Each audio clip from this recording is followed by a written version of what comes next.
Hi everyone, welcome. FPL Matt Day here, and this is a midweek YouTube video with myself and special guest Quentin from the FPL Amateurs of Oz. We are covering double Game Week 27, blank Game Week 28, and double Game Week 29. So we've got plenty of topics to go through, players to target. In Game Week 26, ready for double Game Week 27. We're going to go through those doubles in Game Week 27, blank Game Week 28. Including how many players we think we should own on Game Week 28, players to target in double Game Week 29, and the best chips to use during this time. And we'll go through our favourite picks from everywhere. Just before I get started, I will introduce Quentin back in, see how he's going. He does look like he's in some form of, I think he might be in outer space just because it's very dark where he is. So I don't know where he is. Might be in another planet. But Q, how are you? Yeah, not too bad, mate. And as I said, I think our last live stream we did my light blue, and I haven't had the opportunity to change it, so I've got the ambient bronze light going on in the background to, make it a bit sensual for tonight's stream. So No, I love it, and as long as the room helps the FPL picks, it gives you that little bit of extra power. Well, you're lacking power in the room, obviously, but gives you that little bit of extra help to pick the best players for the viewers. So, look, I'm going to share this graphic. Which Q has found on Twitter from Ben Krellin. So credit to Ben Krellin. It's the most up-to-date one with all the information he's got. So this graphic is going to go through the blank game weeks, likely blank game weeks, possible blank game weeks, double game weeks, everything that we need to talk everyone through this podcast. I'm just going to find that. I'm just going to share screen. I just need to find out how to share that quickly. I've got it here. There we go. All right. So we'll share this. What I will add before I go through this, me and Q are recording this on a Wednesday night in Australia where there's still some FA Cup games tomorrow. So Spurs are playing in the FA Cup away against Sheffield United. Southampton are also playing in the FA Cup. So if both of those teams win, they will blank in Game Week 28 and double in 29, I believe, Q. Is that correct? yeah, I think that's Likely. the consensus. I couldn't see Spurs losing tomorrow, but stranger things have happened. Yeah, it's happened last season at the same stage a year ago against Borough. It's happened a lot. So I don't want to say anything yet, but if Spurs do happen to win and Southampton win, so they will double in Game Week 29. So some of the stuff me and Q will go through could possibly slightly change, but we'll go through all the scenarios. But let's start with our first topic, Q, which is just going to be double Game Week 27. So let's just talk about first of all, double Game Week 27 fixtures. So as you can see on the screen there, Brentford play twice in Game Week 27. So Brentford have got Everton away and Southampton away. And then Brighton are the other team that double in Game Week 27. They play against Leeds and they also play against Crystal Palace. So first of all, before we just go through our favourite players to pick from those two teams, let's just quickly talk about, obviously, we got Game Week 26 coming up first. Do you think, Q, there's any players that we should already get in now, Game Week 26, to target and have them ready for Game Week 27, already ready?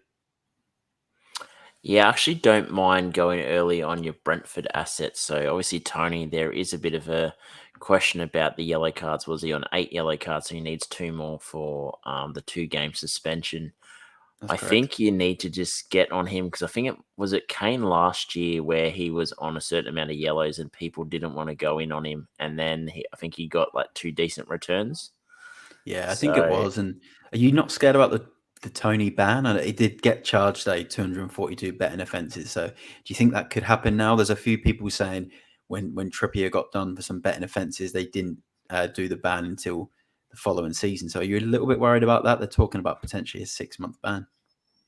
I'd have to look into a bit more, but I think if there's not any sort of cement news around it, I don't mind getting him in this week. So you got Fulham, and then you're going to get some decent fixtures. You got the double Game Week 27. I think that they're playing now 28, and then you've got the double in 29. So I think you can definitely get a nice run of fixtures from them. And I think they got Villa. Sorry, who's in 28? They got Chelsea, which probably not a great fixture, but I think that they can still score goals there. And I think Ben Mee is another pick, and David Raya definitely worth targeting. And maybe a Brighton asset, a Solly March, Matoma. We saw the return of Fergie-licious Ferguson this morning. So, yeah, a budget option as well up top. They do blank in at 28, but yeah, there's some good fixtures now, and then the double as well. So I think, yeah, definitely can move early on those assets, in my opinion. Yeah, no, I agree. And just to quickly go back to Brighton's double in 27, I did mention it was against Leeds and Palace. Leeds is away and Palace is at home, but both those teams are struggling. So it's a good fixture double for Brighton. I'll just add to what Q said with Brentford. I agree. I think Tony's the best pick from there. I am a little bit skeptical about his ban, but I'm going to keep a close eye on it, because if it's something that they don't do for this season, and it may be something more longer term, then he's going to be a great pick. Obviously, you want him to avoid those bookings, but I think he'll be aware of that in the back of his head. And he'll probably try and be a bit calmer, maybe get into a few less scuffles. I also think Ben Mee is a really good option as well. Set piece threat. So he's another big target. I like Rico Henry at 4.5 million as well. He does tend to get forward a lot on that left-hand side. And David Raya as well, like Q mentioned, a really good goalkeeper option. As for Brighton, I like Ferguson, Mitoma, March, and Estupinan, the defender. So hopefully his hamstring injury isn't too long term. But that's double game week 27. That's the players that we think are best to target from Brighton and Brentford. If you can get triple up in each, I think that'd be really good, because they both do double in game week 29. I know Brighton blank in game week 28, which we will go to in a second, but I think they are the best players. Let's do a quick combo of the best three from each. I'll go with Brighton, Mitoma, March, and Estupinan, if he's fit, are still my favourite three from Brighton. And then from Brentford, it's got to be Tony, me, and David Raya. What about yours, Q? I'm going to say Matoma, March, and Fergie-licious Ferguson. I do like Estepan, but if I had to pick the three, definitely those. And then I'd go David Raya, Jensen, and Tony. Ooh. Jensen's a good pick. Jensen's a very interesting pick. So that's double game week 27. There's obviously those two teams that double. So let's go to the blanks in game week 28. So that'll be the following game week. So we're just going to talk now about our strategy, how many players we think are enough to own. So far in game week 28, we've got Man United blanking, Brighton blanking, Man City, West Ham, Liverpool, and Fulham. And then if Saints, Southampton, and Spurs win in the FA Cup, they will both blank. So you could potentially have 8 teams blanking altogether. Actually, and then if Saints and Spurs do blank in 28, that's because they were playing against each other in game week 28. Okay, so that makes a lot of sense. So I think that's why Southampton will blank is because if Spurs win, then it means Southampton blank in game week 28, not because they're in the FA Cup. So we will know that depending on Spurs' result against Sheffield United. So in terms of strategy, I'll start with mine for this one. I think if you can get 8 players on the park for this one, because a lot of people are going to have, and this is for people that aren't using wildcards. I think people that aren't using wildcards prior to this game week and aren't using a free hit, I think you can get away with 8 players. You can get away with benching your triple Brighton, benching your Man United players, and benching, potentially Harry Kane from Spurs if Spurs do blank in this game week. So I actually think you can get away with 8 players on this game week, maybe even 7 players at a push, and probably a -4 max. I would probably -4 to get 8 players on. I wouldn't -8 to get 9 on, especially if that 9th player doesn't have a double game week in game week 29. So that's how I'd play. I'd probably say 7 to 8 players will be fine in this one, because I think people will use their free hit if they've got it available. But then those people won't have a free hit for the later game weeks. Like I think it's a game week 32 where there's going to be another bunch of blanks. I just think there's too many good double game weeks in 29 where you're going to need to keep players in your squad. So that's how I'll play it. Q, what are you thinking in terms of numbers in the team for blank game week 28? Yeah, I think 8 is probably the perfect number for that week. Just because obviously with a few of those big sides missing out, there's going to be a few teams in that same boat. Because for me, I'm actually looking at the wild card in 27, setting myself up heading into 29. So I think if you do it that way, you definitely can field more than 8 players. And I don't think you're going to sort of handicap yourself too much for 29, because there's still some decent assets like Trippier from Newcastle in that blank game week that you could definitely have in your side. So yeah, I definitely think if you're not wildcarding, I think 8's the perfect number. But I think if you are looking at that early wildcard in 27, you could actually have like 10, 11 players, which could be a nice little boost. Yeah, it's not a bad idea. And I think the wild card then will set you up nicely for 28, 29. And you'll get a really, really good boost off that. Obviously, if you do that, you might then miss out on some of the double game weeks coming up later on in the season and some of those blank game weeks. But at the end of the day, you've got to trade off at some point. Like, it's either you go hard now, you go and get those points, or you do it later on in the season. I don't think there's ever a right or wrong time, to be honest, is there? Yeah, I think you are left with two options. So you can target sort of that 27 to 29 and, wildcard bench boost, or you can save the wildcard bench boost for, I think it's the 34 double game week. So it's almost like you've got two options. If you're not going to target the early double game weeks, then you obviously are going to use that for the back end of the season for those double game weeks. So yeah, I think there's two strategies at play. Which one will be better? I'm not 100% sure, but if you do like those fixtures from 27 to 29, I think that's probably your best option if that's what you want to do. Yeah, it's going to be interesting. And I think for me, the later part of the season is better because more teams will be out of Europe by then. So like all the second legs will be done for the for the round of 16 in the Champions League, and obviously you've got the Europa League, the Conference League. You'll have teams going into the quarterfinals. Some English clubs might then get knocked out at that stage. So by the time you get to those later game weeks, 33, 34, you might have some of the bigger teams out and fresher. So that's another thing to consider. Let's go on to our next topic, which is the players to target in double game week 29. So in double game week 29, the following teams will double. So it's Man United, Brighton, Bournemouth, Leeds, Nottingham Forest, Leicester, Aston Villa, Chelsea, Liverpool, Brentford, West Ham, and Newcastle. So there's 12 teams that are doubling. I've picked players from 1, 2, 3, 4, 5, 6 clubs out of the 12. So there's 7 including Brentford. So I'm not necessarily going to target players from every single team that doubles. Bear in mind, Spurs and Southampton might also double in that game week, and it's a high chance that Spurs double, which would then make it 14 teams that have the double game week. And I'll probably then target some Spurs players. So I'll start with the Spurs players that I would target if they had a double game week. I'd 100% say Harry Kane needs to be in your team, and he will be a captain option because Spurs would double against Everton and Southampton, which is 2 great fixtures for Harry Kane. I'd also say you've got to look at potentially Emerson Royal and Kulusevski. I think for me, there would be my targets. I'd look at Newcastle, and I'd say Kieran Trippier is probably the one I would target from Newcastle in a double game week. There's not too many other players I'd target right now, unless you've still got Almiron. You might want to keep him. From West Ham, I've put down one of Q's favourite picks, Emerson, who's 4 million because he's cheap. So he's a cheap way of getting a double game week player if you want to save some money. Aston Villa are another team I'd target from there. I'd really like the look of Ollie Watkins. From Leicester, James Maddison, someone I would target if he's fit and isn't injured.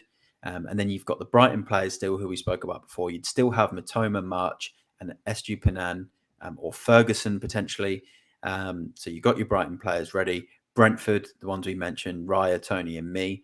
So you're still going to have those. And then obviously the last team I would target, and this is no disrespect to Bournemouth, Leeds, Nottingham Forest, Chelsea, or Liverpool. I never thought I'd say don't target Liverpool players in a double game week, but their fixtures they're just not great. They're not on form. So no disrespect to those sides. I just think these teams have better FPL picks. And the last one's going to be Man United. For me, Rashford, remains a great pick. Like you just can't take him out. Luke Shaw and then Bruno Fernandes would be a really good pick for this double game week. So that's my thoughts on this double game week. Let's get your thoughts, Q. Which teams do you think are the best to target that double in game week 29? And then give us some players that you think we need to target. Maybe is there any that I haven't mentioned that you think need to be targeted? I might say one thing. It's a bit of a bold prediction, but I think if you go into bench boost in the double game week 29, I think leaving out Haaland, trading out Haaland for Kane, because That's going to be a big move, actually. Haaland's got Liverpool where, yeah, he could score against Liverpool, but if Spurs double, are you backing Kane against Everton and Southampton, or are you going to back Haaland against Liverpool? So I think that's a decision.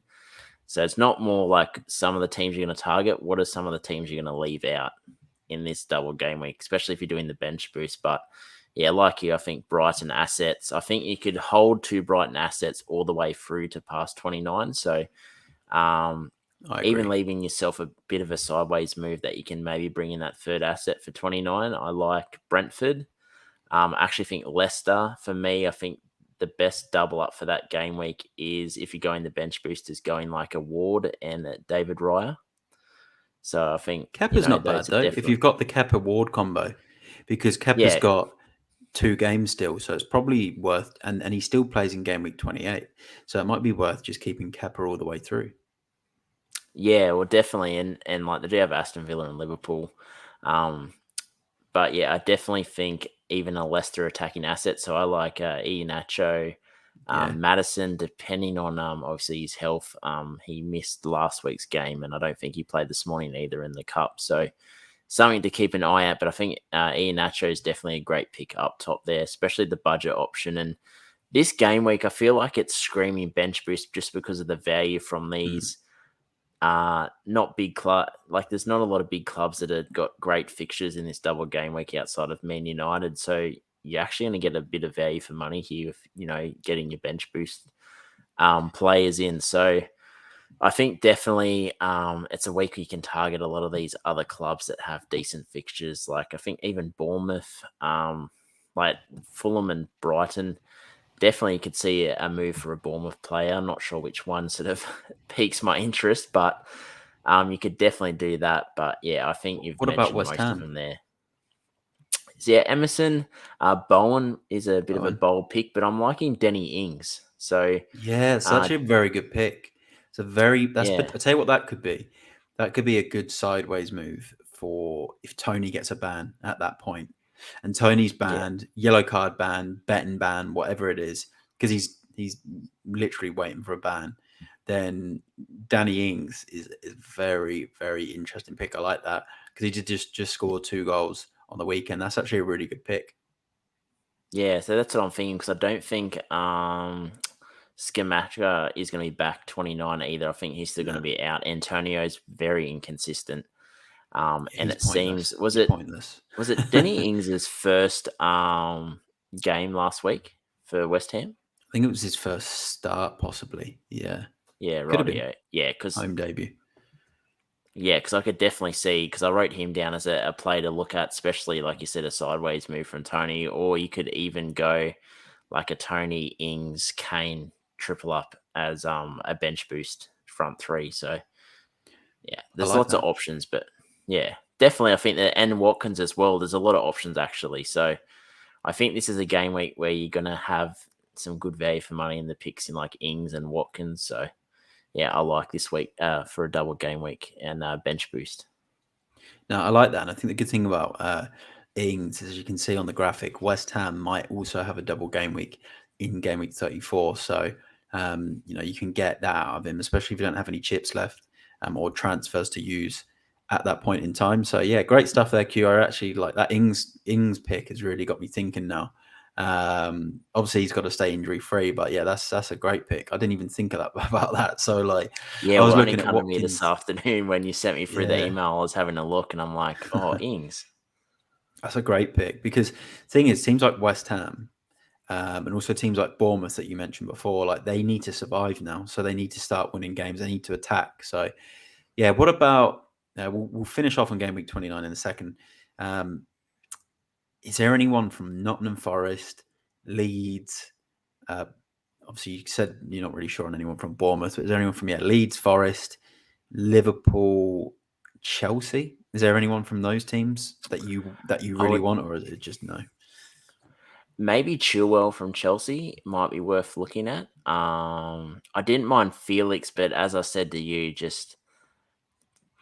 they just don't look great in attack at the moment. So I'm not sure whether No, they I'd can't trust score. him over a Watkins. Yeah. What So about Reece James? Well, that news come out about where they're like, we don't expect Reece to play every week. It's about playing the I'm done important with games. So I've it written seems him off like for the season. set you up for a troll. Like he could easily play 2 games, could easily play 1, or he could easily play none. So for me, probably not. Maybe Nonto from Leeds definitely is like it's a good pick. Because if you are doing the bench boost, you really need maybe 1 or 2 of those lower price picks. So What about your mate so, from Forest, Brennan Johnson? uh, Because Forest have got, if you look there, Forest have got Wolves and Leeds. That's a decent double game week for a Forest team that is pretty safe in mid-table. I don't know. Who would you have Brennan Johnson over Watkins or Ings or Tony? Maybe if Ings is injured and if Tony's got a ban, Yeah, true. Bamford potentially for Leeds as well. Bear in mind that he follows it up in game week 30 with a game against Crystal Palace, which is something to consider. So that's another thing I think that people need to look at is game week 29 is think about the fixtures after as well. You want to make sure that you're not just getting players with a real bad run of fixtures, but there is lots to think about. And we've obviously covered a lot so far. We'll do one last segment, which is just going to be the best chip strategy and my own chip strategy, and then we'll ask you about his. So for me, I think the best, if you want to use chips during this, I think if you've got these chips left, we won't talk about triple captain because that's been done over the last few weeks. But I think if it's between free hit and say a bench boost, and they're the sort of 2 chips that you're deciding to use, we won't go into too much wildcard stuff now. But I think if you're going to use a free hit, 28 would probably be the best one to free hit from these game weeks, and 29 is the best bench boost. There's some good games in 27 where a lot of people are going to have to make big bench decisions. Because I looked at my team for game week 27, and there was I had 3 Arsenal players for the Fulham game. I had Spurs against Nottingham Forest. I had City against Palace. I had Man United at home to Southampton. I had all these players, Newcastle against Wolves, and I was like, oh my God, I'm just gonna have to bench players and accept the fact I'm gonna have points on my bench because I think game week 29 is the best one to bench boost. Would you agree that 29 is the best to bench boost? Yeah, definitely. I'm looking at a wildcard 27 to sort of restructure my side a little bit, which will get me through 28 and then set me up for 1 transfer for 29 to set up my bench boost. But yeah, definitely think that's, in my opinion, the best bench boost. Looking at obviously your 34 double game week, there's not a lot of great fixtures, whereas there's too many great fixtures in 29. So I think there's going to be a lot of variety in these bench boost teams, which, as I said to you, I think last week I think we're going to see a lot of movement in ranks heading into these double game weeks using chip strategy because there's going to be that much variety. So you're either going to get it right or you're going to get it wrong. But if you get it right, you could be soaring up the ranks. Yeah, it's going to be absolutely massive. And I'll quickly end it on my strategy. So, my plan is I'm actually looking at saving my free hit and saving my wild card. So, that could change at any moment because injuries, suspensions, bans, whatever. But Peer for me, I pressure. think I'm going to, pressure, peer pressure. I think I'm going to try and navigate my way all the way through with no free hit, no wild card from those chips. Because I just think from game week 30 onwards, you're going to be in such a strong position if you can navigate around it. So my plan would be game week 26, the upcoming game week, look at a couple of transfers with a -4, ready for game week 27. Game week 27, another couple of transfers with my Brentford and Brighton players, which also sets me up for game week 29. And my Brentford players can play in game week 28. Then game week 28, I'll only play with probably about 7 to 8 players. I'll accept the fact I'm probably going to get a red arrow because in game week 29, I'm going to bench boost. I'll take a -4. I'm going to bench boost, and I'm hoping to have maybe 13 double game week players, maybe 14. But at the same time, I'm not 100% comfortable with selling my Arsenal players when they play against Leeds at home, because I still think we know in single game weeks there's always points to be had. But look, that's my thoughts. That's Q's thoughts on game weeks 27 to game week 29. Any final thoughts quickly, Q, before we wrap up the stream? If you don't need to use your transfer for 26, definitely do bank it if you can, and then you've got 2 heading into 27, which, you can either use both or even use one again and bank another one and then go into 28 of 2. So I think definitely about smart decisions. I made a wrong decision the other week when I got out Nketiah for Felix, and it kind of ruined a few of my plans. But yeah, definitely think if you can hold those transfers, hold them and, use them in the 27, 28 and 29.